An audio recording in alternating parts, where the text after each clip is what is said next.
સાબરકાંઠામાં વ્યાજખોરોના આતંકથી વધુ એક યુવાને મોતને વાલું કર્યું છે. હિંમતનગર તાલુકાના ખેડ મોતીપુરા ગામની આ ઘટના છે. દર અઠવાડિયે 10% વ્યાજ વસૂલતા વ્યાજખોરોથી ત્રાસી 30 વર્ષીય યુવાને ઝેરી દવા ગટગટાવી છે.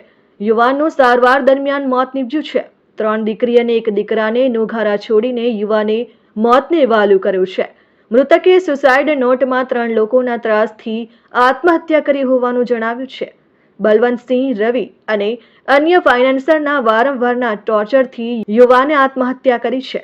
50,000નું 5 લાખથી વધુ વ્યાજ વસૂલ કરવા છતાં વારંવાર ટોર્ચરિંગ કરવામાં આવતું હતું. વ્યાજખોરોના સામે કડક કાર્યવાહી કરવા સાબરકાંઠા પોલીસના દાવા પણ નિષ્ફળ ગયા છે.